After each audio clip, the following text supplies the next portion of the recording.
Testing. All right, let me make sure y'all can hear me this time. Mic presets. Mic presets. Oh, it's working. Oh, we're working. All right, good. Y'all can't hear all the cursing I was doing the first time. So I let a couple of y'all join up. I know y'all don't really be liking my topics, but you're gonna have to deal with this one, man. Cause I looked at some shit in the film, but before I even what's up, loving Aries? Before I even get into that, let me pull the film up and find it real quick. Yeah, man. Then we could talk about it. We could talk about it a little later. Yeah, I mean, I'm gonna remove this real quick from the stage. Yeah, what's up, Megatwine? Shout out to my man Megatwine. What's good with you, brother? Yeah, I mean, you be keeping me going when I ain't trying to go no more. You know what I'm saying? So I'm gonna do the same, good brother. Yeah, I mean, appreciate you reaching out to me the other day too. Won't forget that. Uh yeah, let me get a couple more of y'all in here. Daniel Barry, year. What's good with you? Listen, man, I understand. I really do understand. Like I sincerely understand everybody's you know, feelings towards the Cowboys and what's going on with this loss. And you know what I mean? Everybody's angry. It feels like Green Bay all over again. All that good shit, man. I feel all that now. You know what I mean? What's up, Gabby Bryant? You know what I mean? What's good? Yeah, I feel it. And if it were in a vacuum and we saw this, only against us, I would say, oh, okay, right? But the one thing that I think people are overlooking is, you know, they have a short term memory anyway. Prior to the game, I know you guys, some of you guys who actually frequent the show, you know what I mean, listen to me talk about the Saints power run game, right?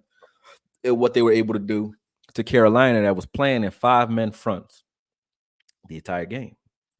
They did the same shit to Carolina.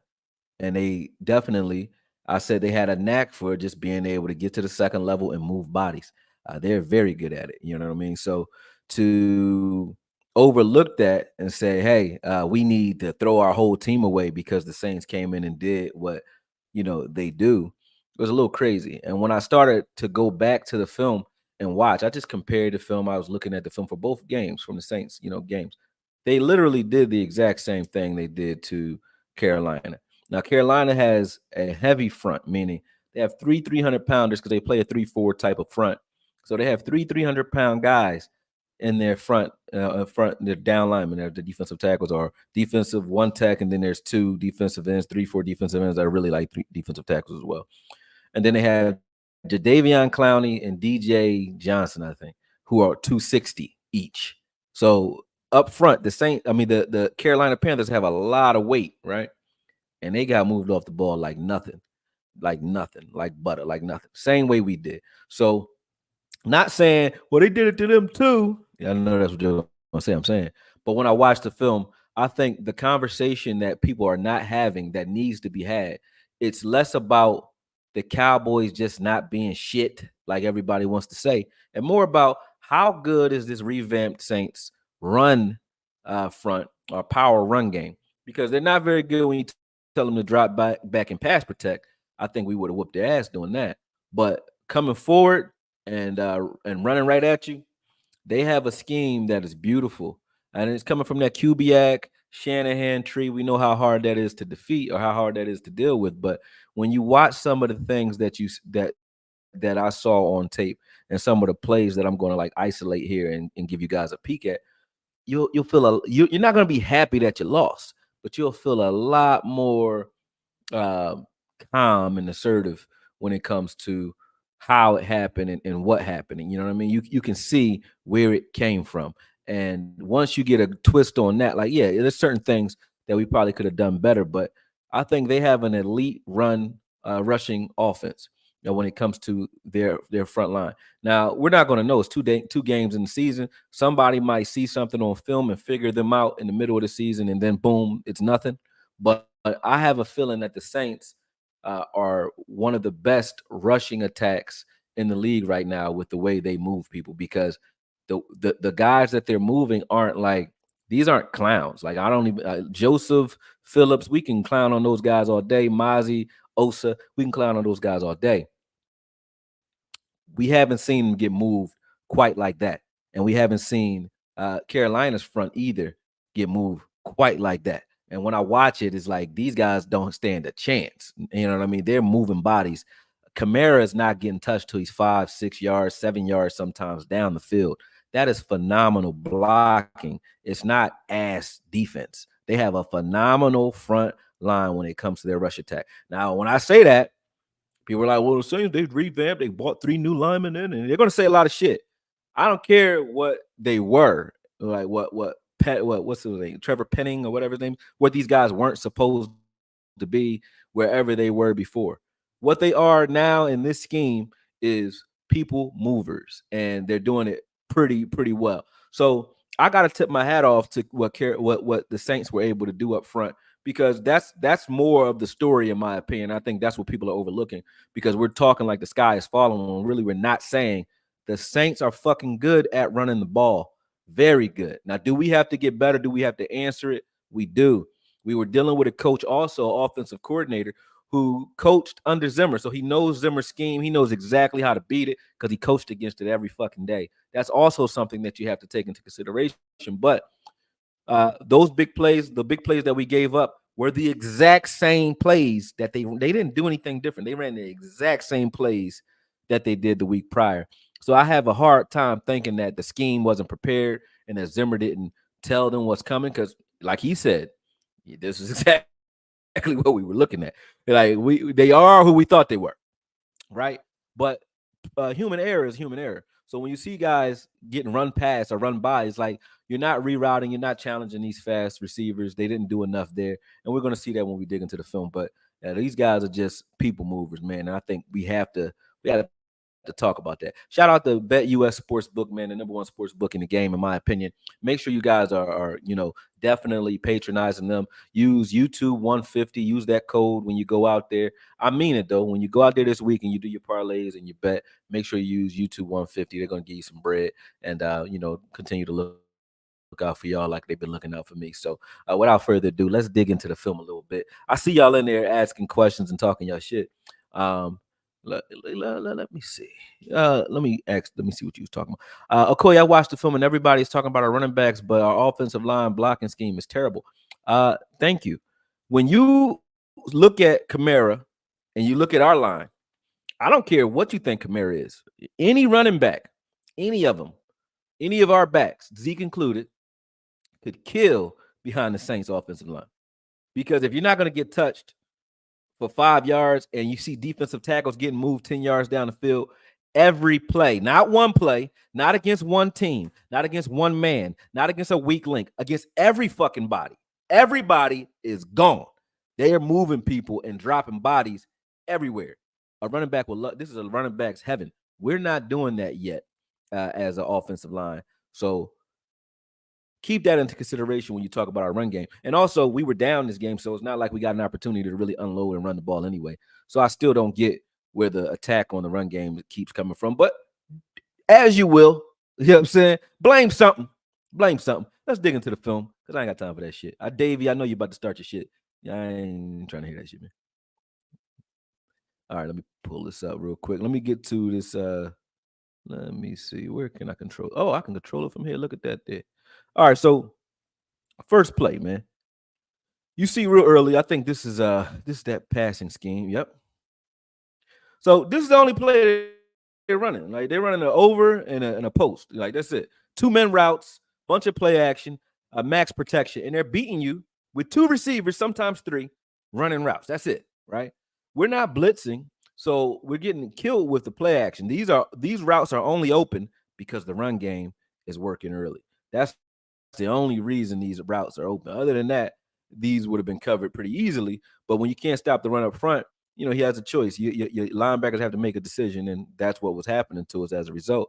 But these are the routes that you see over and over again. This is San Fran all over again. This is all they ran with Brock Purdy against us. This is what San Fran likes to do, and this is what the Saints are doing because, Kubiak is from that same tree.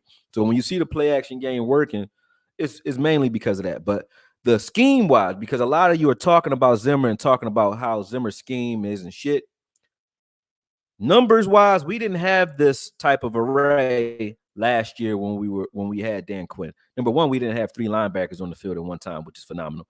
Number two, we didn't split offensive lines up like this where we have good balance on both sides of the ball. So you got 4 men to the front side. Usually this would mean you cutting his back because we got some force players on the front side of this play. With Chauncey and Phillips seem to be pretty good guys. They're not little and they can ball, right? Now, when you watch how the play develops, though, watch what these guys do and watch how easily they move a 340-pound guy 5 yards back, right? So right now you see they've already reached block. They got to the second level and got Kendricks right now, right? There's really no one that can really bust this play up front side. You got Clark. He's in his gap, I guess, doing what he's supposed to do. But you would want Kendricks to play this cutback right here in the middle of the field. But Kendricks is going to get held up there, right there. I think he gets held here. But either way, it doesn't matter. No excuse. This is what was happening to us. They were moving bodies. Look where Phillips ends up. He put Phillips in the fucking end zone. Okay. Let's watch that again real quick. Watch it from the beginning. Phillips is constantly moving backwards. Now, they talk about the D-line play being horrible, but they don't talk about how good the offensive line play must have been from the Saints because they're moving bodies no matter who they're playing, right? This is them versus the Panthers. Same concept, right? Same concept. Now, when they had to drop back and pass, I put this play up there, even though Shashid still scored. But I put that play up there because when they had to just drop back and pass, and this is why I said if they were trying to be a passing team, or if you make them a passing team, they're not going to be a team. I'll tell you this early. They're not going to be a team that plays very well from behind if they don't shore up some of their pass protection. Because when you watched, we see there, here we go. Okay. I was reading something you guys said. Sorry about that. That was what started me up. Davey, I ain't got time for that right now. Hold on. But when you watch them just drop back and pass, their pass protection, you can see Clowney and those guys, they were collapsing that pocket. And if you just ask Derek Carr, which he made a good throw here, but if you ask him just drop back and pass play by play, he's going to be in trouble eventually. And they know that as well. So what they do is they try to keep the game close, and they try to pound the ball as much as they can. And that's working for them because of the phenomenal job that these guys are doing up front. Same concept. Now, this is cover 2 here. But same route over and over again. They keep running this, right? So scheme-wise, can I blame Zimmer for where these safeties are currently? No, this is the right play to call. It's a good play. Bad execution by the safeties, of course, because I think Dono took a bad angle. I like where Hooker was on this particular play, and I'll tell you why. Because when you watch it last week, so if you're watching the film from the week before, let me show you this play again.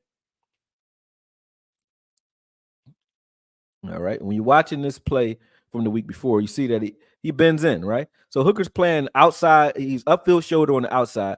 He's in better position than they were in.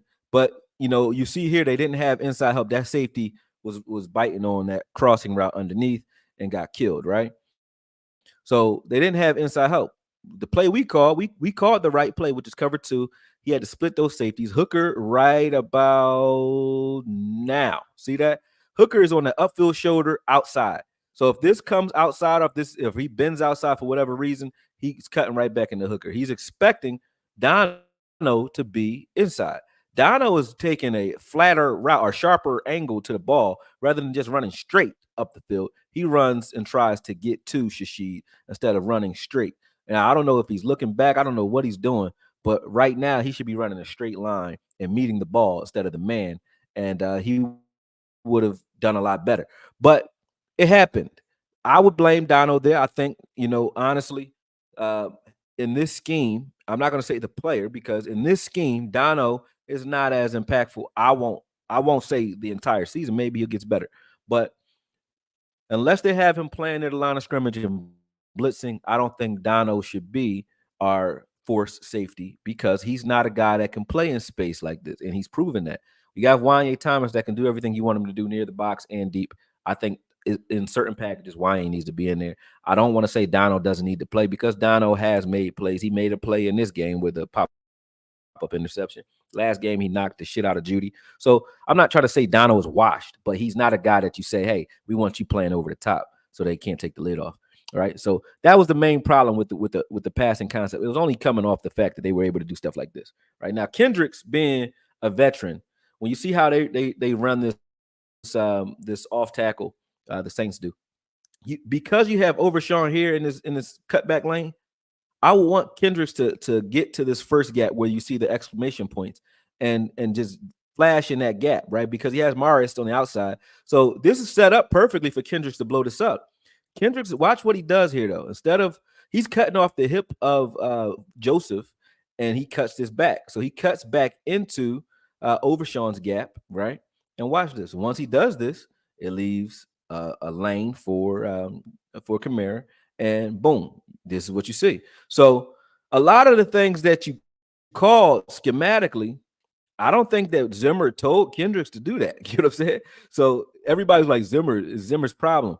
Listen, Zimmer didn't tell these guys to get pushed off the ball like babies. I know he's not training them to do that. They're not disengaging. And Zimmer definitely didn't tell Kendricks to jump the wrong gap, which he's doing right now. He's watching Shashid, which is not his man to watch in the first place. So is Overshawn. And he's jumping this backside cut rather than playing the front, right? And that was his gap. And that's exactly why Kamara got through there like that. This is Kamara running the outside zone against Carolina, right? Boom. Just watch when he gets touched. He doesn't get touched till he's like 20 yards up the field. This is consistent. This isn't, if it happens once, you made an error defensively. If it keeps happening, like here, still hasn't been touched. You got 4 bodies on the ground. If it keeps happening, that means, folks, that these guys on the Saints are killers when it comes to their ability to move bodies. Here you go again. Now watch what happens here. I pay attention to plays. I pay attention to formations and patterns. See that crack back block there? All right, cool. They sealed, or they sealed D-Law, which I don't like when he allows people to do that, because I say body slam a motherfucking receiver that tries to touch you. But oh well, he was doing that last game. I don't know why he didn't do it this game. But you see there, he still doesn't get touched. He doesn't get touched till he's all the way up the field. This is not a fluke. This is what they do. And I said this before the game. This will be our first test as to see like what our run defense really is. And we've been found wanting, right? But that crack block right there is exactly why he was spraying. Nobody is nobody's setting an edge. There is no edge set because D-Law got pushed out of there, and that was it. But again, schematically, if you say prior to the play starting, we're forcing you to run at D-Law, that would be a win in my opinion, right? But you're not expecting D-Law to allow a receiver to pretty much put him out of the play, right? Or take him out of the play immediately. After the fact, you see Kendricks and no one else really recovers for them. You know what I mean? They sealed this off. This is just a beautifully orchestrated run play by the Saints, and they executed it properly. I can be mad, but I can't say, that's not what they do. And the reason I say that this is what they did, the Jadeveon Clowney, same thing. Same exact play, just opposite direction. Look at when he gets touched. He's already 6-7 yards up the field right now. No one's touched him yet, right? No one's touched him yet. Boom. He gets about 15 yards before he gets touched. This is consistent from the Saints. This is not a Cowboy issue. This is the Saints are fucking good at running the football. This is what they do. They move bodies. They move big men. You know what I mean? Pause. But they do. Same play. Boom. Okay? He's not touched. This is consistent. This is against Carolina here. So this isn't like a us thing. This is everyone that they play until someone figures out their film or they play the right scheme and that's suited to beat it. I don't know what that is yet, because I have to see, who lines up against them and how well they do. But the Saints look fucking good on the ground, and that's a plus for them. Look at this. All right, they're nose tackle. So you have Jewel playing the backside.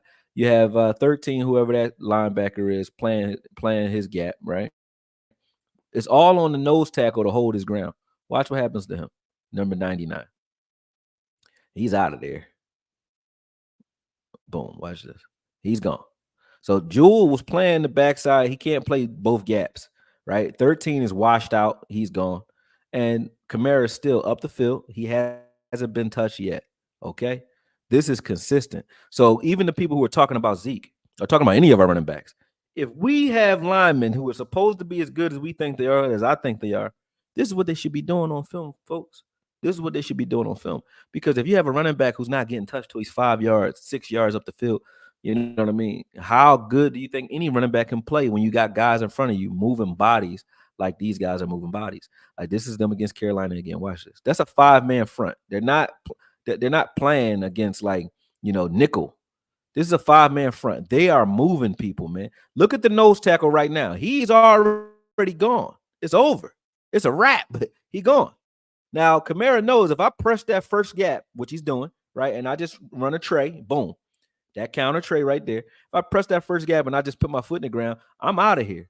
You know what I mean? All of them. This is just what they were able. This is what they're able to do because they're getting so much movement up front against everybody, not just against the Cowboys. So when I talk about this, right? I'm gonna pause this. I'm gonna replay this again a little later because I know everybody didn't see it. But when I talk about this and when I'm sitting here and listening to everybody talk, and I will say I was one of them at first because I tell everybody during the game when I'm watching broadcast before I watch the film, I say things that I might not mean, and I mean them at the time. But once I watch the film and get an understanding, it's bigger than did we look good or bad. Of course, when you lose, you didn't look good. Sometimes when you win, you don't look good, right? So it's bigger than that. I always look for the why. What's really happening here? And let's be honest about it because we're not the greatest team in the world. There are teams, there are players that get paid on the other side of the ball, no matter what side of the ball you're referencing, right? So what happened? Was it the Cowboys are just this bad? And I would say the Browns game would tell you that they're not. But it's early. The Cowboys are just this bad up front, or the Saints are just that good up front. And I would say I'm leaning towards the Saints being that good schematically because of who it is, the familiarity he has with Zimmer, Kubiak, right? The fact that he's coming from a Shanahan tree and a Kubiak tree, both of them. Got Gary Kubiak's your dad, and Shanahan was your man's. That's a recipe for disaster. And then you got guys up front who are all maulers, who are really moving bodies. Like Phillips might not be the greatest, but he ain't trash. Linval Joseph might be a little over the hill, but moving a guy that's 330 is still moving a guy that's 330 with experience. Mozzie ain't little. Mozzie did okay, but they moved him too. Osa didn't stand a chance. Chauncey is a physical player every time we see him. That was out of character, right? Tossed him. D Law was getting moved. Honestly, the one guy who played okay on the edge, was Micah. He's the smallest one. You know what I'm saying? But everybody was getting moved, man. And when you see that, I'm like, did everybody shit the bed today? Or are these guys really that fucking good? And we just weren't prepared for how good they really are on the ground. I think that's more of the story than us just being that ass. Now, if they continue to do it, well, then you'll know. But as far as right now, that's what I'm thinking based on the film. Greg Starr, appreciate it. He said the Joneses won't admit it. It's okay. They can't draft the DT, trade for one, and let's move on to better things. I don't give a fuck who your DT is in there in these games. I don't care who he is. I don't care if it's Aaron Donald. I don't care if it's Garrett, Grady, Jarrett, whatever. They was getting moved, bruh. I don't care who they are. You're not beating these guys with just straight up and down. I'm going to line up and put my Pell hat on and not get moved. Jordan Davis would have got moved. Jalen Carter would have got moved. These guys are moving people. Now, when I see them get dinged up or a scheme come in and bang this up, then it'll change. But right now, I guarantee you, if they're not playing from behind, so if they're playing from behind, you ain't gonna have this problem because they're not half as good at pass pro as they are at run blocking. So if they're playing from behind, Derek Carr will come back to earth. He only threw the ball. He only completed 11 passes. 3 of those passes were big plays. He didn't do shit. He didn't have to because we got smacked on the ground. And that's the same thing that happened to Carolina. So I think that that's really more of the story than we're that bad. And I think people need to take into consideration or take into account that, hey, we this is early in the season. We're learning a new scheme, and the Cowboys got out physical in this game by a team that's built this way, right? That's built to do it. Now, we can talk about our identity and say that we need to be more physical defensively and offensively. I would agree. But um, Zimmer not being the guy because these guys came in and railroaded us like that. I don't think so. I think it was more so execution was poor on the players' parts on both deep touchdowns, and then on the screen pass, we just weren't that one. We weren't set up properly for the screen. We over pursued, and there was no hustle on the back end and no topping speed on both those touchdowns. Right. So Dono on the cover two to Shashid. That was horrible, Dono. No topping speed. Dono on the screen pass. If you watch Dono on the screen pass, he was chasing that play. He had the angle on the play. He couldn't get over top of Kamara to save his life, and he doesn't have that kind of speed. He had the angle, but no speed. So Donald's top end speed is in question. That's no joke. All right. Respect the tape show. 18 is a goofy. He needs to go. I couldn't agree more when it comes to 18, though. I don't see him making many plays, but he made that first play in the game where he came in the backfield and uh he came in the backfield and flashed and smacked the guy. I think I'm reading some of the stuff y'all saying. Hold on a second. Great knowledge, fam. Also, King versus killing it in the chat. Oh, King V killing it in the chat. Oh, who's King V? Appreciate you though. Appreciate you, brother. Hold on. What you saying? Those linebackers for the Saints been rushing, the running free that game. No running back was going to be productive that day. Yeah, if you can't block a linebacker, if you can't, you're not blocking properly up front. I don't know if it's the scheme or the players, but right now we're not looking that good up front when it comes to our offensive line either. Like on our blocking schemes and our power run game, we need to improve there. And the Saints would be some good film to watch because they're getting to the second level. They're combination blocking, reach blocking, double teaming very well at a very high level. So, like I said, I'm going to run through it again in a second because I know some of you weren't on when I looked at the film a moment ago. But just recapping, the Saints are built to move bodies. When you look at the way Carolina is constituted, they have a lot of weight up front. And for them to get moved around like that is not easy to move a 3-4 front the way the Saints did. That's very difficult. And they did the same thing to us. And we're bigger up front than Carolina is. We got two 340-pound guys, 330-pound guys up front, and Phillips and Linval Joseph.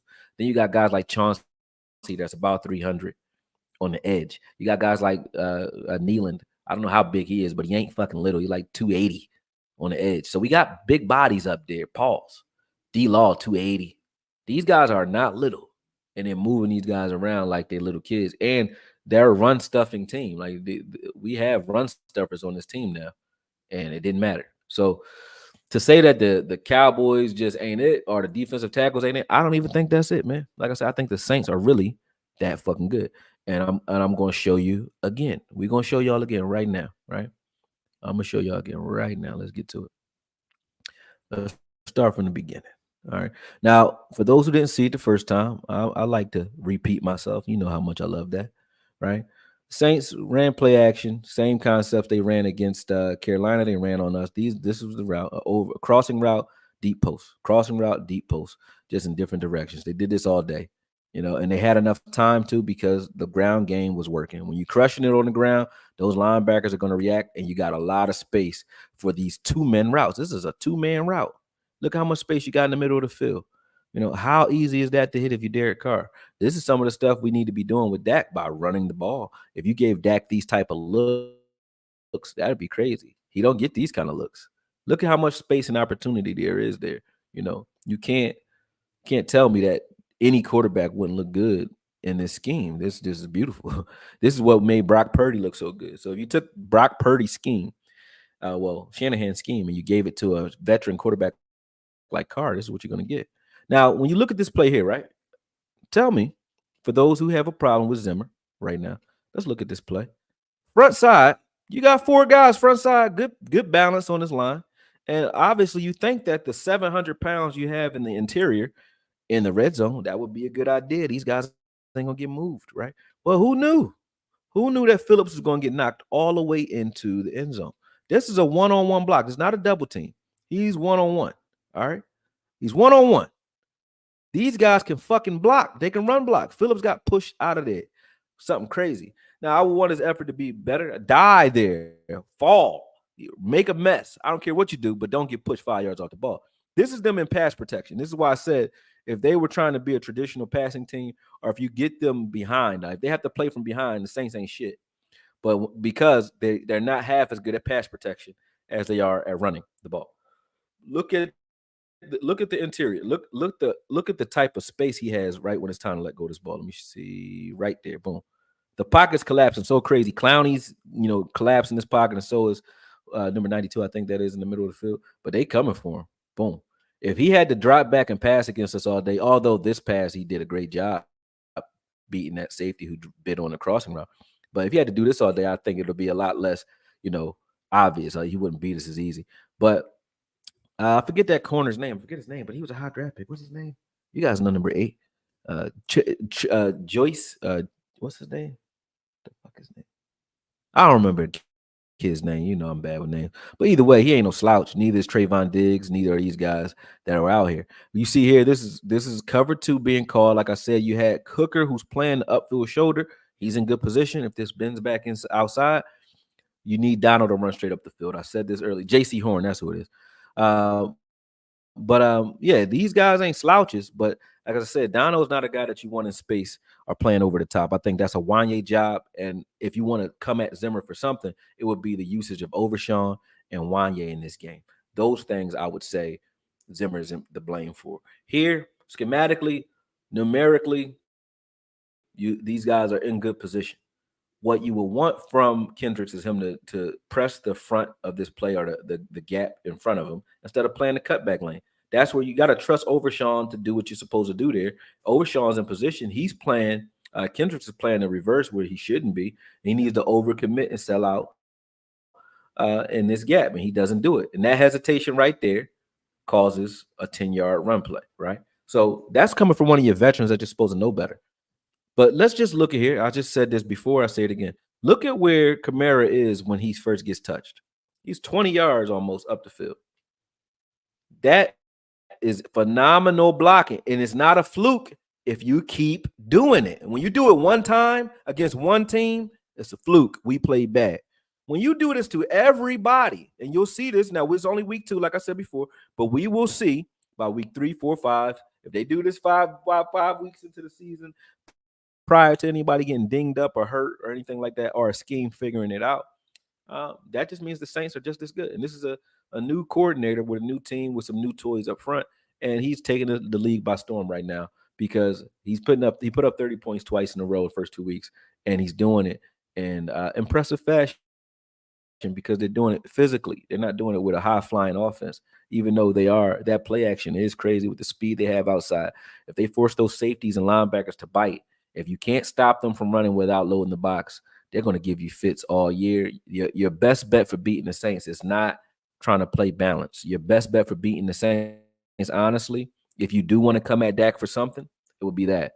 The best bet to beat the Saints is your offense pacing them in such a way that forces them to have to play pass or play from behind. So if they have to pass the ball more or play from behind, that's how you beat the Saints. You're not going to beat them in a close game very easily because they can move bodies and they're going to tire your defensive line out no matter who the fuck you have lined up. Excuse my French. It don't matter. So you see this seal block here. They sealed the edge. He still hasn't been touched. Kamara hasn't. And this is, you would say, this is bad. I don't like when wide receivers block my defensive end, my run stopping defensive end. But like I said earlier, and I'll say it again for those who didn't hear it, if you look at this play, you say, hey, prior to this play starting, you have these guys running away from Micah Parsons and at the teeth of your defense. You're running at D-Law. I would say that's a win 9 times out of 10. I would want a team running at D-Law and Mozzie, right? Boom. They damn near tackle Mozzie on this. What he does. That's if this isn't holding, like you guys come at Mozzie, that's crazy. D-Law shouldn't be getting blocked by a wide receiver, yes. But if you look at Mozzie, I don't know how that's not holding. He literally grabbed him by his shoulders and flipped him. But these guys are still moving bodies. Overshawn got taken out there. And again, Kamara's not getting touched till he's all the way down the field. Same play against Jadeveon Clowney. A wide receiver's blocking Jadeveon too, because all you got to do is get in his way. And boom, he's already on the outside, not being touched until he's about 10, 20 yards downfield. So this is what the Saints do. This is what the Saints do. Let's stop making it seem like the Cowboys are the first one they smacked in the mouth like this, and they were just the bums or something like Tampa Bay back in the day. No, the Saints are marching and they looking good. You know what I mean? You can't come at them for that. This is what they're doing to everybody. Boom. That's what they did to us. This is what they're doing to the Saints. They're not being touched. Now, this isn't an outside run where, hey, I got out on the edge and we got a speed rush or speed out on someone that can't run because they're running away from the interior. No, they're moving your interior. Look at the interior line for the Cowboys right here. This is Joseph and Phillips. Those guys are being pinched. They're moved, right? Micah right now is in good position, okay position. But you got Overshawn right there. Boom. They're moving guys. You're not, and they're staying on their blocks. So this isn't easy to deal with. Now look at their interior line. Where are their defensive tackles?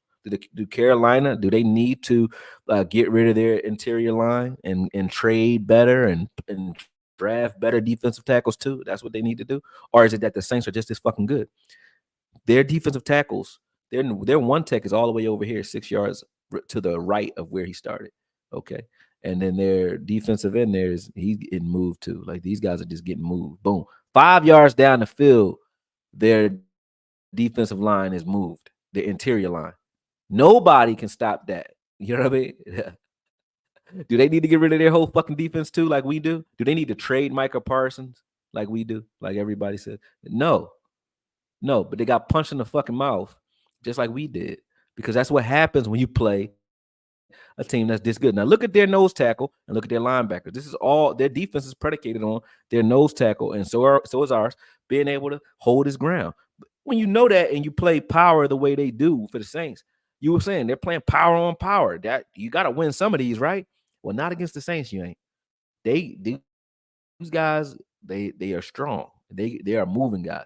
There's nothing you can do. This schematically is okay. Like, where do you want Josie Jewell playing on this one? Make sure you guys are hitting that like button too. But where you want him playing? He playing the backside. 13 over here gets washed out. Kamara and 95 gets smushed, right? And that's not a double team. He's just out of there. Look at that. Look at where 99 ends up. Look at where he is.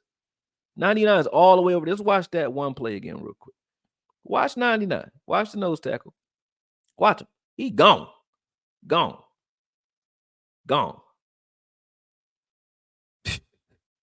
You're not gonna see this. You're not gonna see this against just us. This is gonna be everybody you see them up against. This is how they're playing. Look at the interior right now. Look at the space and opportunity that Kamara had. Honestly, he could keep this front side. He's fine. He can run right up this gap. He's gonna get 5-6 yards and get met and get tackled, or he can cut this back. He has 3 options on this play. Wherever he wants to go is fine. His read, his vision, it's up to him. Boom. But look at that. Who can't run that? Now you think Zeke can't do this? Zeke can't do that. Rico Dowdle can't do that. Cooks can't do that. They can. They're not getting that type of blocking. Nobody's blocking like this up front for us, right? So it's not like I said, it's less of a Cowboys are just ass defensively thing, and it's more so, Saints are just that fucking good, man. I got a lot of super chats in here. I appreciate y'all flooding me. He said Dak has to be league MVP or we're winning 9 games or less. Just be a passing team like most NFL offenses. Mike McCarthy admits we're a passing team. Say we go as far as Dak will take us. Bruh, I understand. I appreciate the super chats. And if you want to pay me to say crazy things, I will allow you to do it. I'm not going to be mad at you. I appreciate you, Ken a lot. But I don't understand this ain't just Dak team. This is a whole fucking team, bro. I don't care who scores or why we win. Everybody needs to play. If we win a game and Dak don't throw the ball at all, I don't give a goddamn. You know what I mean? But if you do, hey, so be it, brother. I appreciate you. Dak will have to be league MVP. You said it twice. You just needed me to read that one. You paid $15 to tell me that. Damn. What else you want to tell me? Go ahead. Tell me whatever you want, man. I'm listening to you. He said trade Clark for Jabril Cox. I would take Jabril back in a heartbeat, but hey, that ain't gonna happen. I don't even understand what Dan Quinn was looking at when he kept Clark over Jabril. Like, Clark is not a good linebacker. I don't care what nobody tell you. And he might bust out there and do something one day that make me change my mind, but he gonna have to show me. And let me just explain why I can tell you that emphatically. How much of Clark have you seen? A whole year, and everybody make excuses for him. And this is why you can't do that. How much of Morris have you seen? Very little. But I've seen Morris make some plays that made me look at him like, who? Oh, that's 35 over there. Oh. How much of Overshawn have you seen other than preseason last year and the 1.5 games this year? And I've already seen him make more plays in his 1 or 2 games than I've seen Clark making his whole career so far. And LVE, to be honest. They don't make plays that make you look at him and say, whoa, who the fuck was that? And everybody gonna talk about the rookie year. I haven't seen it very often from LVE. Rookie year, I give him. Clark, I haven't seen it at all. So if it's taking you that long to make a play, you shouldn't be on my fucking field. That's just how I feel. What up, bro? You nailed it, man. In the 90s, when we were running everybody over with Emmett, those defenses looked terrible because we moved bodies. Exactly, bro. So the Saints make you look bad because they are fucking strong up front, man. And that's it. If you guys want me to see what you're saying, especially being blind, please super chat me because I can't see what the fuck you're talking about. But I will blow this up in a second and read some of your comments. Those linebackers for the Saints. Oh, I read that already. Let me see what else did I miss. I didn't miss any other ones. I got them all. I got them all. Gotta catch them all. Pokemon. Okay. Let me see. Let me blow this up so I can read some of your stuff.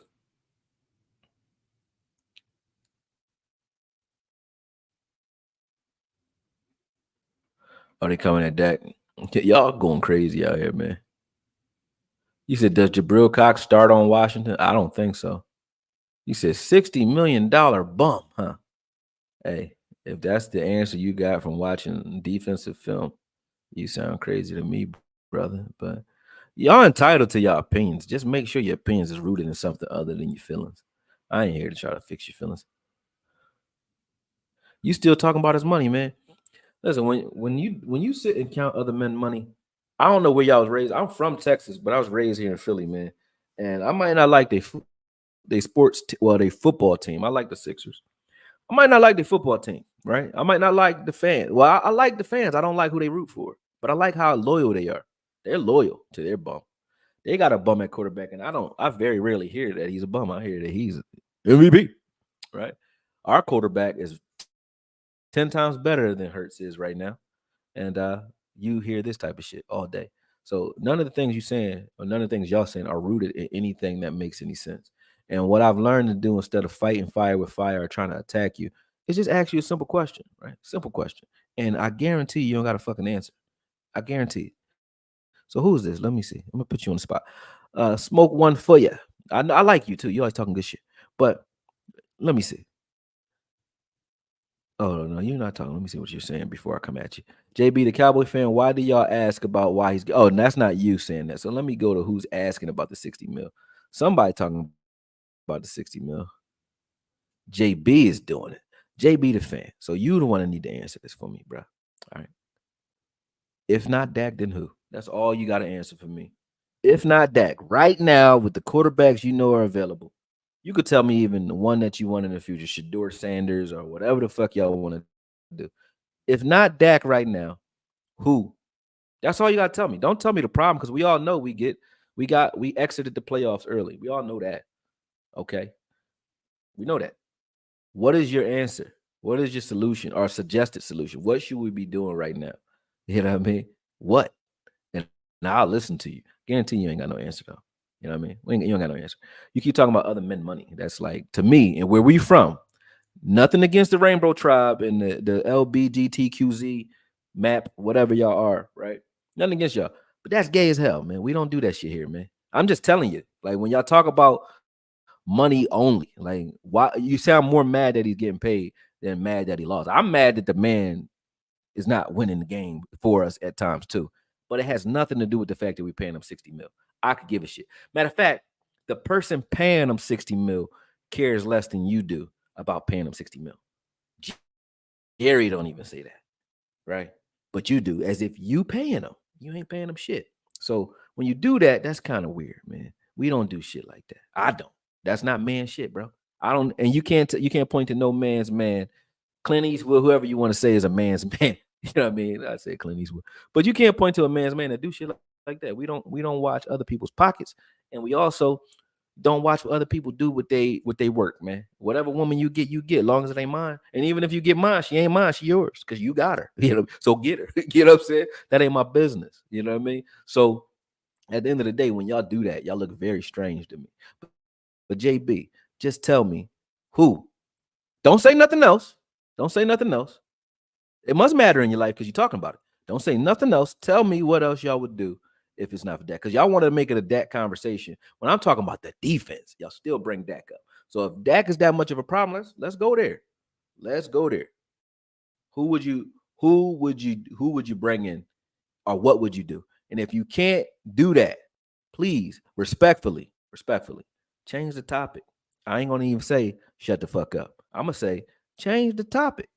Just change the topic. If you don't know what you're gonna do to replace them, change the topic. Change the topic. You said Trey is better with his talent. This is why I say make people answer questions. Dak, a 9-year veteran, still making the same mistakes and bad decisions. No, he's not. Now you're lying. These are lies. I can't let you lie on the man. That's fucking crazy, bro. What mistakes is he still making that he was making as a rookie? I'm the one that was talking about the mistakes as a rookie, so I know that's a lie. Because I wouldn't be defending him. I would be talking about him like I'm talking about Hurts, because that's what Dak used to look like. Now he doesn't, because he can actually throw the ball and spin the ball. So that don't even make sense, bro. You know you're lying. You know you're lying. And if you got to lie on a man, that's even crazier. That's like the dudes that lie on you so they can screw your girl. You know what I mean? Or they tell the truth. They might be you cheating with your sister, right? They say so. They be snitching on you so they get backdoor you. You one of them boys. You know what I mean? You gonna lie on them. I don't care if you say something that makes sense, I'm gonna agree with you. But you saying something and you lying, you gotta lie on them, man. That let me know where you at, man. You know what I'm saying? Let me know where you at. Smoke one for you said they praise the dude that make 55 million ain't crap. Yeah, that's crazy. I don't hear nobody talking about Kyler Murray stealing money. I don't hear nobody talking about Deshaun Watson got 230 mil. Ain't done shit yet. You know what I'm saying? Nothing. So I can't do it, man. All I can do is ask y'all questions because it's very interesting that y'all really think like that. That's wild. But again, I'm talking about defense. And let's talk about it again. I'm gonna talk about it while the film plays, man. The Saints are a very, very good power run team. You know, they have a scheme that makes you choose. It's very simple. Remember the Titans-esque. Those are the only two routes they run all day long. They might switch it up every once in a while, but they run a sell concept and just a play action pass concept, right? All these over routes that we used to see against our cover three, you still see them. They're forcing you to cover the entire field. And guess why? They have time. They're max protecting. So they're only running out with 2 to 3 guys every play. So you ain't gonna get pass rush on those fronts. And when you actually do line up like you do here, or like you see them do it here, they're moving your guys. There's good numbers there. So schematically, I can't be mad at Zimmer.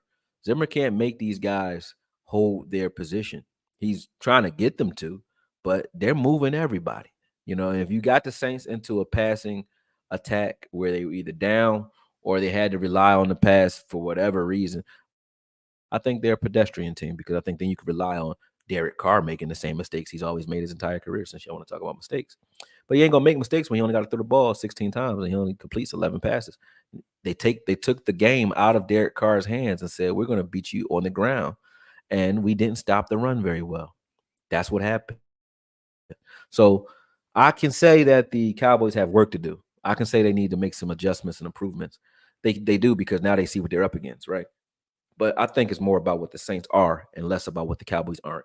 And I think watching the Carolina game showed me that 100%. There are players like this one where you see some bonehead moves, like Kendricks wasn't that on his A game. And it could take 1 or 2 guys not being on the A game to kind of make you look bad. Look at Phillips right there. You see Phillips? Let's watch Phillips. Phillips was another one who wasn't on his A game. Right now, you bring in Jordan Phillips. I watched Jordan Phillips film. I ain't never seen Jordan Phillips come and do shit like this. So, people who talk about the pickup, I've been watching this film when we picked him up, right? You can't say you've seen this happen to him. Look at that. Now, is that because Jordan Phillips just fell off a cliff when he got here, him and Linval Joseph, or is it because the Saints are that fucking good? Look at this. Look at what they're doing to him. Look what they doing to Phillips. Look at Phillips right here, number 98. Watch him with the blue undershirt. Watch him. Just watch Phillips in this play. Just watch. Boom, boom, boom. He got moved and decapitated. That is a fucking block. Now, we get hype when we see Tyler Smith do shit like this to people, right? They got a whole offensive line. Their whole offensive line is doing this type of shit to people, okay? That's fucking disrespectful. We did this type of shit in the 90s to people. That's what they're doing. They're moving bodies, and their running back is not getting touched. It's not poor tackling. It ain't poor angles. It ain't no fucking angle because they're moving everybody. Look at that. Let's watch this again. Let's watch this again. Watch the edge. Watch that. Boom. Look at that. Look at all three of these guys here in the middle of the field. You can't see where my cursor is, but look at all three of those guys are together, right? Watch where they end right now. Boom. On the ground. They're on the ground. All three of them on the ground because they got smacked. Look at that. Boom. Boom. Watch this. On the ground. 2 on the ground there. Boom. That's 4 on the ground right there. Hey, this is what we supposed to be doing, right? We got Zach Martin, the legend. We got Steele, who was a fucking run blocking son of a gun, right? You got BBL Drizzy, who I love. You know what I mean? Cooper BB in the middle, who's supposed to be able to hold his own by his goddamn self, right? Then you got Tyler Smith, who's strong like John Henry. And then you got Tyler Guyton, who's a nimble ass motherfucker, right? He just stay in your way. You know what I mean? More like a screen blocker than a mauler. But he the only one, right? This is what we supposed to be doing to guys. This is what we brought them in here for. Okay. But this is what the Saints are actually doing. All right. So I can't be mad at that. This is what they did to Carolina too. This is what they do. He didn't get touched. He got a touchdown, no touch. You telling me Zeke couldn't do this to anybody? He ain't running fast. It ain't because of speed. It ain't vision. It's fucking blocking. It's blocking. It's the way they're blocked. He didn't get touched for 20 yards. Not one play, but multiple plays. This is what's happening. So this is great execution by the Saints. This is great personnel up front. They're just good at this shit, right? This is not the Cowboys just ass. This is what the Saints do best, right? And if you really ask me, to be honest, when I'm watching these reps, we actually played the run better than Carolina did. It just still didn't fucking matter because this is how good they are. Carolina got their asses whipped too. Bad. Because of the same reasons, okay? So in the same exact plays, they went exactly the same way they went against the Carolina Panthers, right? No different. No different. Actually, it was a little bit better. We played a little bit better in the first half than the Carolina did. That's it. A little bit better. When I say a little bit better, I'm not talking about scores. I'm talking about just some of the run fits, some of the plays. But this is what they do. They move bodies. So to act like it's something new when it happens to us, you living in a vacuum, man. Get out the vacuum, all of you, and let's just watch the film. Like, what are the Saints? What do they do? This isn't an anomaly that's just happened to us and you played a bum team and they came in here and smacked you in the face because of what I thought we were too hype. We had a little bit too much ego. It wasn't even that. I said that myself. It wasn't that. It was the Saints will fuck you up if you're not paying attention. They are fucking good up front. That's the truth. That's the fact of the matter. And that's where you got to leave it. So we got punched in the mouth. We need to be better up front. But it ain't Dak's fault. No, we don't need to fire Zimmer. No, our defensive line ain't all trash. No, we're not doomed and gloom. We're going to be out of the playoffs again. We know it's none of that. But we know the scheme to play in the Saints, how you have to play them, is you need to force them into a shootout. And the only way to you need to force them into a shootout that you're dictating. Meaning, that's what they tried to do. They know they need to play with a lead because they need to be able to run the ball the entire game to beat you because they want to wear you out, right? If we're doing that, meaning if we get up early on a team like the Saints, you need to be up early, just like the 49ers. They can't play from behind because when you put the ball in Brock Purdy's hand, he is pedestrian. When you put the ball in Derek Carr's hand, he's okay. Not great. He's okay, though. He's a good quarterback. Not great. But if you give him a lead and he don't have to throw the ball that often, he's gonna whoop your ass. Josh Allen, they did the same thing to us last year. Same concept. He didn't have to throw the ball very much. All right. So again, the way you beat the Saints is your offense. If you do want to criticize Dak, you could criticize him for that. Your offense needs to set the pace very early to force them to try to keep pace and think that it's going to be a shootout, so that they throw the ball a little bit more, and then you get opportunities. We got an interception. He only dropped back 16 times. We got an interception out of that. He ain't throw the ball that much, you know what I mean? And still got ourselves a pick. Good things happen when you force Derek Carr to hold the ball and throw the ball. When he's able to max protect, no Micah not gonna get home. You know why? Because he got two people extra blocking him, and they're sliding the rest of the coverage over to the rest of those guys. They're not going no fucking where. No, they're not going to get to the quarterback. No, there's nothing wrong with your pass rush. Nobody's getting to the quarterback when there's 7, 8 guys blocking at a time most of the time. They were running 2-man routes, 3-man routes. Now, if you want to say, if they're going to run 2, 3-man routes, somebody should be back there maybe. You could say that, but they're biting on the play action. So the middle of the field is open. You're asking Trayvon Diggs to cover over routes all the way across the field. And they got all day to do it. That is a problem for anybody in the league, not just the Cowboys. So until I see a scheme come in and smack them and set the tone and just beat them at their own game, I'm going to say the Saints are not, you're not going to beat them on the ground when they ground game and they're playing close. They're going to wear you the fuck out. Your offense has to set a pace in order to beat the Saints. So if you want to criticize the offense for starting off slow, you can, but remember, they didn't play preseason. CeeDee Lamb wasn't the fuck here. Okay. Dak didn't play in the preseason. Just like we saw him start off a little slow last year, he's going to start off slow this year. Why? He didn't play in the preseason. I give him grace for that. But guess what? Dak did not sack himself 2 times in the red zone. That was on steal. Okay. Dak didn't sack himself. Dak did not miss a block on a reverse where Cooks was actually in for a touchdown. Right? He didn't do that. That was Brooks that missed that. Okay. Dak did not fall down on a dig route and throw an interception. That was Brooks that did that. Now, what Dak did do, what I give him credit for not doing, he didn't hit Zeke, probably because he was flustered, but he didn't hit Zeke on that walk-in touchdown, and he didn't look off the Honey Badger on that interception because he was pressing, because they put Dak in a position where he felt like he had to keep the pace and do something, work a miracle to get back, right? So that happened. But that's it. Other than that, I can't say shit about the offense. Offense just needs to set the tone. Next time they see the Saints, they need to understand that we gotta push the ball downfield and score early in order to put the pressure on the Saints offense and give us a chance. Because if you let them run at you for 4 quarters, I don't care who you are, we got a good interior D-line room, I think, and all those guys are getting moved. We can't just suddenly be bums. Oh, is Osa a bum? Y'all can say, give me a flame if Osa's a bum. Is he a bum? I don't think he's a bum. Uh, y'all think Mozzie's a bum? I think Mozzie played an okay game, actually. But is Mozzie a bum? I guess he is. Is Jordan Phillips a bum? I guess so. Now, Linval Joseph's a bum too. Yep. Chauncey's a bum. D-Law's a bum. You know what I mean? Micah's a bum because they got moved around like bums. Kendricks is a bum. Now, why somebody take this soundbite and take me literal? I'm being sarcastic, clearly, because none of those guys are bums. They're getting moved because the Saints are just that fucking good. All right. So give the Saints some credit for doing what they did. They're not a high school team or a college team. Give them credit for doing what they did and just say, hey, we need to strategize differently next time we see these guys. It's a new coordinator, new team.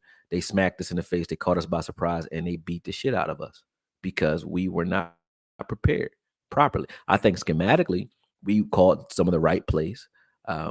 Execution-wise, the players were not ready for what they were looking at physically, not schematically. I mean, mentally. They knew where to be, and they were in position each time. They threw a deep pass at cover 2. So, let me look at this real quick. Watch this. So, okay. This over route, right? So, schematically, you telling me Zim called the wrong play here? Okay. He didn't call the wrong play. And Carson didn't cover poorly. This is a lot of ground to cover, and he had two linebackers in the middle of the field where you actually want the ball to be released like right now while he's trying to clear these linebackers so that he has linebackers underneath and he has an over-under help, right? Well, if this route gets all the way to the perimeter, that means he had too much fucking time, okay? He had too much time. He had too much time because they're max protecting. They're max protecting, okay? No, you're not going to get there. All right, here, boom. Same concept, all right? Over route. So they bid on the play action underneath the linebackers. So you would want them to get a little bit more depth to force him to have to float this ball a little bit more, which buys Trayvon Diggs some time to recover. But there's no need to float anything. You know why? You have the safety playing where he's supposed to be, over the top, inside, taking this deep route away. And now, guess what? They're forcing you to choose. So now Trayvon has no inside help whatsoever. Okay? This is one of the hardest routes to cover because you have to cover the whole field, and it's a foot race once he takes that dig route. Because once he gets you to float outside and respect the 9 route, now it's a foot race to the inside. Trayvon is usually pretty damn good at these, and he actually baited them earlier in the game or later in the game on one of these plays as well, and would have got him. But what the fuck? What else could be done here from a scheme standpoint? You called the right play. It's just the execution by the Saints was good because the run was working. There's no way you're going to recover and make that play if you're Trayvon. There's no way. No way. Same here. Schematically, I said it again. I'm going to keep saying it for those who didn't see it earlier. Schematically, front side of this play, everybody's in position. Your nose tackle is one-on-one. That's what you want. Linval Joseph already beat his man. So all you got to do as Phillips, really, Phillips could literally fall down right here. If he fell, if he just stopped, dropped, and rolled, this play's busted up. But he gets pushed one-on-one all the way into the end zone. Okay? Did Zimmer call that? No. He didn't say Phillips go run to the end zone. He got pushed. Why? Because whoever was blocking him was fucking moving him. Somebody on Twitter said, why is Phillips running at the tackle instead of going for Carr? Because he was frustrated by the fact that them boys was moving him around like a little kid. I'll be mad too. I'll fucking hurt one of them. I'm going to punch you in the balls or something. You ain't going to do that to me, bro. I'm going to have to fuck you up. Like, I'm going to cut you or something. Now, that was more burnt than anybody on our team has ever been burnt against them. But again, J.C. Horn must be a bum. Must be a bum. Xavier Rhodes a bum too, right? That's why he did, right? But they just played. This is just how good they are. They force you. They make you choose. They're going to say, hey, we're going to run the ball well. And as soon as y'all start biting, we're going to get these speed receivers behind you. And Derek Carr is going to make easy, deep field throws that are uncontested because there's nobody fucking back there. Because all of y'all at the line of scrimmage. This is a 2-man route, folks. Max protection. Okay? Everybody is in an okay position. Now, you see the answer to this is why the scheme is okay, because the answer that Zim called to these over routes, right? You see now they're doing the same play. But on this over route, we call cover 2, right? But Trayvon is actually following this. He's the only one in man. He's bending inside and following this across the field. But you see Carson underneath on the opposite side trying to bait Carr into throwing this over route again, because we got 2 safeties over the top of this deep route. So we good. This good. We in good position. If he chooses to throw the over route again, Carson can float underneath this and take this ball, right? You see where Carson is at the bottom of the screen. He's at the 40-yard line, right? Boom. All right. The setup is nice, right? Who knew? Now you see where Carson is? See where Carson is right now? If they threw to the red arrow, you see that? Carson would have intercepted this, right?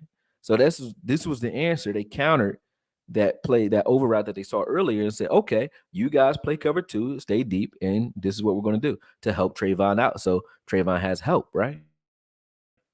What happens? Wilson does not run straight up the field. Wilson is running at the man instead of running at the spot. He's supposed to be trying to get over the top of this instead of trying to hit the man or go to the man. And that's what he does. So Shashid burnt the shit out that angle, boom, and put the fucking gas on, and that was it. They got burnt. That's not the scheme. There's nothing wrong with Zimmer called. Nothing. That's just, the execution was crazy. So I done ran through that so many different times. You guys have to just rewatch this joint to see it. But you know what's up, man. Like, I don't have to keep saying it. Marcus Wynn, appreciate you. Said, why didn't we see any double gap, double gap, double A gap pressures. We did. They didn't give a fuck. I'm gonna show you some. We did it. Yeah, you did see it. It's something on this film, I think. Even let me see. Let me see a double A. It was one where we definitely saw a double A gap look with but they weren't throwing the ball that often. So double A gap also is not to stop the run. Double A gap is meant to stop the pass. It confuses the quarterback. They don't give a shit if you're showing double A gap looks against a power running team, and that's what you're going to do to try to confuse them. Good luck, because they know exactly where you are if they want to run the ball. They say, oh, you're right here in front of me. We just going to smack y'all. We ain't got to go find you. We ain't got to go reach the second level because you brought the second level to us. I might not have it in this film. Let me try to pull another one up for you. Let me see. I got it in one of the films. All right, boom. All right, here we go. There's some double A gap looks here in this game. Oh, there go Clark. Oh, he still ain't make the fucking play. Look at that. Look at you, Clark. When you do it right, you're still wrong. Called can't get right. That's what I call you. Can't get right. Can't get right. Get out of here. He did all right there. Let's watch what happens up front to everybody else on this play. Boom. So in the first drive, I'm not mad at these reps here. I'm not mad at these. Boom. Clark get up there, do his thing. Mozzie just smacked the dude to the ground. Good shit. Somebody calling me from Texas. I don't know who that is. I'll call him back. Same play. All right, let's see what this one is. All right, there go your double A gap right there. You see it? You synced it? There it goes. They're right there in the double A gap look, but you're running it, like I said, against a power look. So, of course, they backed off pretty quick because it don't fucking matter if you're right there. They don't care. Boom. Hit them with the reverse. Covered, ran. They covered that pretty well, though, right? I like what Trayvon did to set the edge, make sure he don't turn the corner. There goes a double A gap look for you, though. Now let's see what happens to Micah. See, now this I didn't like, though, right? So some of the shifts were a little off, right? Because you have a staggered line. So they're running a strong, or this is called a weak formation, right? So you see the fullback right here offset, right? If that fullback was pulling to their right or to our left, you're running right into the teeth of the defense. So you kind of know. Hold on, what's going on? Here maybe something happened. Hello? Hello? Yeah.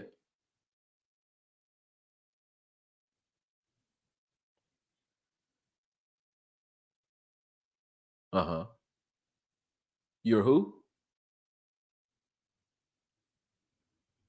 Oh, okay. Can I call you back a little later, man? I'm actually live on my show for my business right now, but I need to talk to you later. I do want to talk to you though. So, but can we talk tomorrow around noon? You can call me back. All right.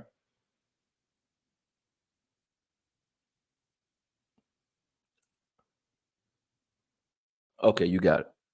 All right. Thank you. Bye bye.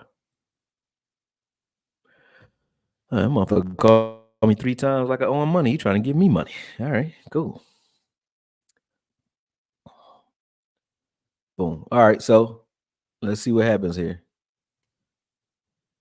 Let's see what happens with Micah here, right? So, like I said, if they were running front side being strong side for us, like we have D Law over here. I think you should always, in my opinion, you shift away from D Law unless it's a pass play. You shift away from Micah if it's pass, if you think it's obvious pass, so that Micah could be ISO'd and these guys have to stress themselves out. And then you're opening up a gap for guys like J. Lou or for Kendricks if they were blitzing, or Mozzie if he's just pressing the gap, because that tackle on that guard have to kind of reach block Micah if this were a pass play. But if this is a run, right? Obviously, if you got the strength of your defense, meaning your defensive tackles and D Law all on the same side, right? Somebody got to be over here, opposite side, because your linebackers, and then you even have Wilson in the box. I would say just automatic.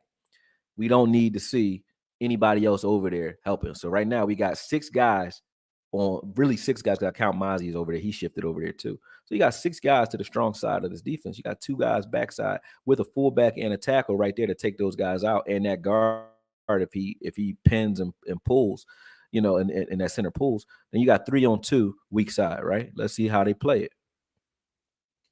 Boom. There's a pin from the tackle. They left Micah free, but somebody's pulling right there. Boom. No, they ain't even pulled. Micah just went and wound up hitting the guy for no damn reason. Micah could have got out in front of this. I don't know what he was doing there, but he kind of blocks himself on that play. He recovers, but if Micah just breaks down right here, so just break down, just get upfield, boom. See, just go where you were going. Get upfield and break down and pay attention. He's getting caught in the wash inside, but again, you got to know before the play starts, Micah included. You got 6 guys to the left. I don't give a fuck if you thought something was going to the left. They don't need your help, and if they do, that's on them. You should be breaking down and doing what you're supposed to do over here instead of getting caught up in there. He got caught looking inside and got beat with that reverse because of that. And he paid for it. He recovered because he's fast as fuck, but he played that wrong. And that's just honest. No matter if it's Mike or not. You know what I mean? That's honest. All right, let's go to the next one. I got some reps in here that I erased that had nothing to do with the film that I just showed you. So you guys are getting bonus film from me. My back hurt, but I'm still doing it. See where we are on this play. And I don't know these plays. I just doing this, raw and uncut. So right now they got Micah in position that I like him in, which is 1 of 5. And when I say 1 of 5, I mean you have 4 linemen that are here occupying everybody. Micah's kind of by himself over here. And they're going to pick him up with Kamara. The rest of those guys, they slid protection to the rest of the other 4.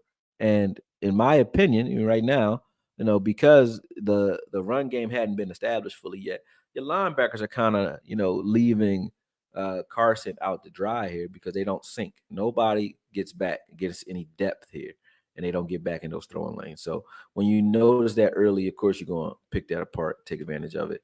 You're going to take advantage of it. Boom. And it didn't require any time. Obviously, they didn't have to just drop back and stand in the pocket. They had, max protection. This is the touchdown. Once again, don't need to see that a bunch of times. Boom. All right. So this rep, watch this rep. So this is Mozzie and Osa and those guys in the interior. Let's see what Micah's doing. Boom. Micah holds up well against the double team. Mozzie is holding position right now. He's peeking backside. He's going to peek backside. He's going to press the left gap. Once he does that, that's Osa's play to make or Kendrick's play to make.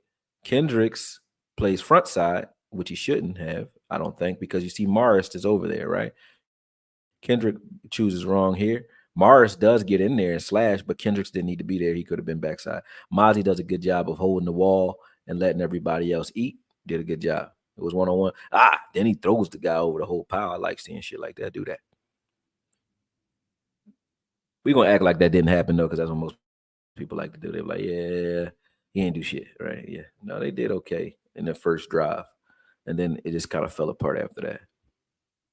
I think that reminds me of the Green Bay game, though, to be honest with you, when we fell apart after that. Boom. The extra shifts were great. I like what they did there. I don't understand what Kendricks is doing here either. So let's watch this, right? I was paying attention to Kendricks. I don't know if he got a concussion or what. Clark just is a waste of space, but watch Kendricks here. I think this is the play. Now look what Morris did zone-wise, right? They're both running the same zone. I don't know if they were reading the screen or what, but let me look at it from the other angle because I just don't get what Kendricks was doing on this play. I don't know why he did that. So look at this. Boom. Both him and Morris run into the same zone. See, I think maybe they're thinking that one-man screen is being set up, and they were kind of reading for that.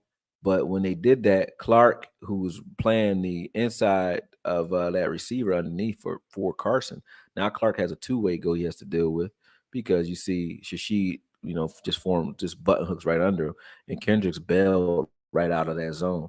So I don't know. I think Kendricks just played this wrong, in my opinion, because that's Morris' play to make on the outside. Even if it was a one-man screen, that's up to Morris. Let Morris and Micah deal with that, and play this underneath. But I'm not going to complain about a 10-yard pass. It's not that crazy. I see the setup though. That was smart. This right here is smart. And watch the setup. See, watch these two running motion, 46 and 41. Watch this. As soon as they snap the ball, boom. I see what they're looking at there. And then they're running a slant right underneath that. So it's a perfect timing route. And they're forcing you to choose. So if Kendricks stays inside and sinks in the middle of the field, then they're going to definitely throw this one-man screen. And then Morris has to beat 46. And Kamara is going to play off of that cut, right? So that's a choice route, not a choice route, a choice for um, Derek Carr. He had a two-way go, meaning he had a choice to make depending on one read, and that was the middle linebacker. So he read the middle linebacker, depending on where Kendricks was going to determine where he's going with that ball. Kind of did that the whole game, to be honest. We talked about those over routes already. I think you've seen most of these plays. Let's see what happens here. Boom, that's the over route again. Yeah, the same one. Yeah, we looked at that. See what we got here. Yep, this is the play action that touchdown to Shashid. See what we got here. Boom, nobody touched the man until he was all the way downfield. We looked at this play too. I looked at what Kendricks did on that play. I think I already pointed that out. So if you didn't see that, you got to watch it again. There's your double A gap pressure again. Who said that we Marcus win?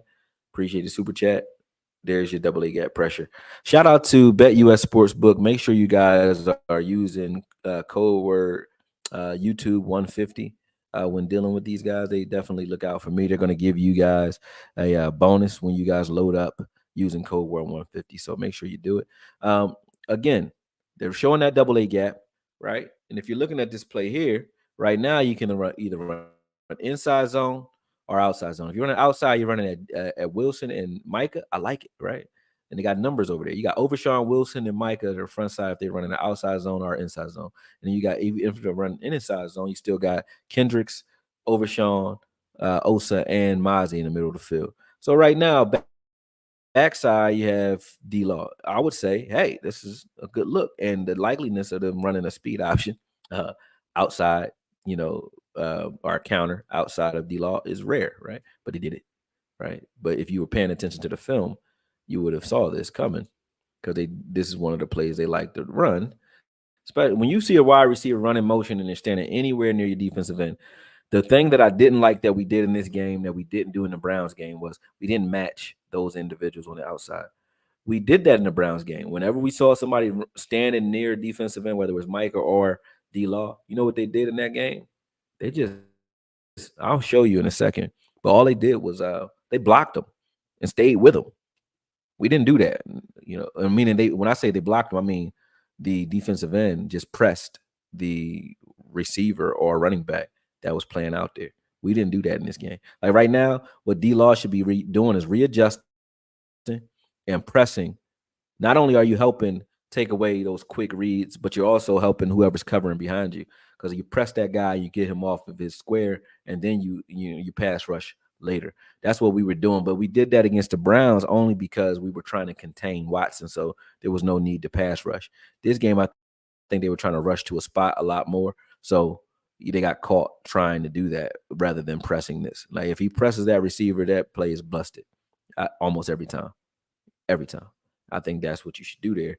But I understand schematically why they didn't do that against Carr, right? These plays look awful when you're just watching the Cowboys. When you watch the week prior, damn, Overshawn got pushed out of there. When you watch the week prior, you kind of get what was going on. So those are the things that I saw when I looked at the film. I don't just watch the film and say who played bad. We can do that all day. But why did that happen to them? You know what I'm saying? You see how easy they would have gotten beat up front if they were in traditional drop back and pass. Like right now, they're just traditionally driving back to pass. Carson got beat on the out route. He had inside help. You know what I mean? Got beat on the out route. But watch Osa on this play. Osa going dog walk whoever blocking him because they don't pass protect half as good as they run block. Osa won that. Micah won that. Obviously you want Carson to hold up or at least cover a little bit better to force him to pull that ball down. But if they were doing this 20 times, 30 times a game, you're going to get some sacks. You're going to get some pressures. You're going to force some interceptions. When they don't have to do that because they're playing up, you're gonna look bad. So that's just what happened. And we can't act like it's an anomaly that we don't have to pay attention to. Yeah, we had to adjust and pay attention. But to act like it's a thing that any team can come in here and do against us, that's not the case. Every team can't do what you saw the Saints do because they don't have the personnel to do it. They don't have the scheme to do it either. You do need to correct it, but now we know that this is a thing. Now, this is like, I guess, a wildcat type of look. They got the ball snapped before we even got the communications out. You see them still talking, right? Ball snapped. Obviously, they didn't even know what was going on before the ball got snapped. But right here, we see the same thing happening to Micah, right? I need you to widen out and face up with that outside tight end, but you see Clark is on that guy. So, okay, but 87 is going to crack back, boom, block down on Micah, and it's already over. The edge is sealed. Now let's watch 18 again because both of y'all can't get sealed. You cannot get sealed here, 18 nor Micah. But once, first off, if you're out there, stay out there. He comes back inside, pause. Clark does. Let me see. Watch this. So Clark's out there. Well, here you go, walking back in. They're like, no, no, no, get back the fuck out there. Boom. So now you gave them leverage. Micah already got down blocked. Gave them leverage, and then you get blocked too, and don't beat the block. Pussyfoot around the block is what I call it. And that's what happens when you have 18 on the field. I don't know why he's even on the damn field. This play just worked the nerve. They covered everything the rest of the field, but they did that late release. A late release here, boom. Watch this. They block and then release. Who's that? This release across the field. That's beautiful. You know who did that to us? And this is why it's a San Fran thing. Greg Littles did this to us in the playoffs, in that playoff game where he said that Trayvon doesn't tackle. This is the same play. He blocked, they got released, and then he just takes off. Boom. See that? That's a beautiful play because it's hard to stop because you don't account for him because he's been blocking so long, and he sneaks to the opposite side of the field. Beautifully set up play, although it got called back for holding. But you see what they were doing, right? I don't think I need to go and show what was happening. I don't think I need to go and show what was happening in the Browns game. I think you guys kind of get my point. And I've been on here for over an hour and almost a half already. So we're going to cut this one short. But you already know what's up. Zim called a good game. That's why he looked like a ghost on the sideline because there was not much he could play calling wise or could do play calling wise. Micah even says so. Yeah, he called a good game. It's just these guys weren't doing what they were supposed to do. See, Micah was the highest graded player for a Sunday. He was completely neutralized. Definitely scheme, coaching adjustments. So on. Yeah. See, you've never seen a person bully anybody, have you? I guess you're talking to somebody else. Let me blow this up because I can't see shit. I'm old, man. He said, got that right. Either they want to destroy an O-line or let the O-line destroy them. I will never let a wide receiver block me. I'm going to throw them or go around them, period. I guess that's what you meant. Let's go. You just said or around them. But yeah, I get what you mean. Yeah, body slam his ass. On that play action play, that cover 2 play, you're right, Iceberg Q. I'll show you what play I'm talking about. You guys know what play I'm talking about, though. That's this one here. Not this one. Not this one. This one. No, not that one. That one. Is it this one? No, it's not this one.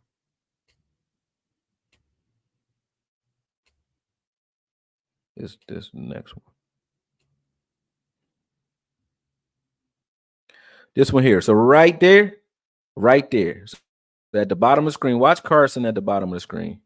Right here. You do want Carson to get a better piece of Shashi to help those guys out in the back end. I think he's learning now. Like, you really want to reroute this guy. Like, good. If you're not doing that, he's too fast. He gets up on Hooker. I don't think he got on Hooker too fast. I think Hooker played it well. I think it was really, like I said, it was played well. This was a great call by Zimmer because that crossing route that was coming across the field, Carson was there for that. So you got both routes. There's only 2 routes on here. They're both double teamed.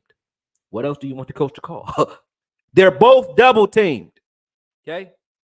When a guy runs through a double team, you can't be mad at the coach at all. Just like you couldn't be mad at the coach against us when CeeDee Lamb got his touchdown. It was a double team. That CeeDee Lamb broke a tackle and ran through a double team. That was a hell of a play by CeeDee Lamb. It was less of a bad play by the defense. They did what they were in position, and the coach did what he's supposed to do too. Lamb just made a fucking play. That's it. We're front runners. We get punched and fold. Um, I mean, I can't argue that. We got punched and we folded. All right. That is it, folks, for me. Because some of y'all tired me the hell out too. Now, let's see. The last time we really had a good run game is when we had Lyman and Callahan as the O-line coach. Look at TP last 2 games. Guess who his O-line coach is? Callahan. How about that? Yeah. Yeah, we definitely need that. Definitely need that. You can't beat the refs when they hold in our front seven and the refs don't care. That's a fact too. But I don't talk about it as much because you're not gonna get no credit for that. It's just like I say on Pocket Watch, we don't make excuses about the holding because the refs the refs can do what they want, right? But it's something you can do too if you're being held. Uh, I say if somebody's cheating me, I'm cheating you. Meaning if we boxing and you punch me in my cup, I don't care if the ref saw it and called it or not. I'm not gonna say shit to the ref. What I'm gonna do, what you just bought yourself, is a hard uppercut to the balls in return. I'm gonna hit you back. I'm gonna hit you in your back. I'm gonna hit you in the back of your head because now you started it. You started the cheating. I'm gonna finish. You know what I'm saying? So I don't mind. Like if you're gonna get penalties called on you because you're retaliating shit like that, and they're gonna call penalties on you anyway. Make it so that yeah, the refs might call 1 or 2 of the things you do in return, but the player himself ain't gonna want to keep doing it because now that you started that, I'm gonna spear you in your knee. I don't care. I'm gonna poke you in your eye. I don't care. I'm gonna take your face mask and I'm gonna try to turn it the fuck around while your head is in it because you're cheating. So if you're gonna cheat, I'm gonna cheat. You know what I'm saying? So don't bitch. If we're gonna play physical, let's be physical all the way around the board. Let it be known that bullshit will not be tolerated. You know what I'm saying? We're gonna spear you, we're gonna fuck you up, we're gonna do something to you. Just look up one guy and you'll understand how I think. Well, 2 guys. It's a couple actually. Greg Lloyd, he wasn't at the top of my mind when I said that though. It was Lyle Alzado, right? Lyle Alzado from the Ravens, for the Raiders, I mean, was evil. Greg Lloyd was one of those guys too. Leroy Glover was another one of those guys. John Randall, another one of those guys. Whereas not Andre Guerrero, what was his name? He got Albert Hainsworth, another one of those guys. Where it's like, if you doing some dirty shit, I'm gonna fuck you up. I remember he stepped on. He was getting held. Hainsworth was getting held by Garrard. He stepped on Garrard's hand. I think he stepped on his face too. Like I don't necessarily like stuff like that from players. But when you're playing a team that's physical and they cheating, oh, you need to set the tone. Fuck somebody up, man. That's the way it goes. But that's it, man. I'll talk to y'all soon. I'm out of here. Hope y'all enjoyed the film. But it's less crazy than it looks. The sky is not falling, folks. Now, if we go out against any team and it doesn't matter with the fronts that they're running and they're able to run against us like that, that means the run, the personnel is bad and we can't stop the run. If it's just the scheme, that means that team lines up well against you, and the scheme and the personnel, works well against us. That means the coach needs to adjust before the game and determine how we're going to approach the next time we see a team like that, or next time we see that scheme. But outside of that, I don't think our players are trash. I think really they just got beat by a superior force. Okay, I agree with the running back rotation, but people forget our running back need to get rhythm. That seems to be ignored. Our running backs do need rhythm, but our offensive line definitely needs to move some bodies too. We don't see that. I see a lot of jump cutting as soon as guys get the ball, and I've been seeing that for the last 3 years. We need to stop seeing that, and we won't have a problem. They need to fire off the ball, start smacking some people. Now, offensively, that's on Shoddy and Scolari and all those guys. We do need to be more physical up front offensively because now that I've seen what the Saints can do, I want to see what Zeke would do if he's not getting touched to 5 yards down the field, and you got a safety half an attack with Zeke after he got a fucking running head start, or Rico, or Deuce, or any of these guys, Royce. It don't matter what the running back is. If they get that kind of cushion and you ain't touching them until they 5 yards up the field with a full steam ahead, it's over. It's over. I would love to see that. But I'm out. Talk to y'all soon, man. Peace.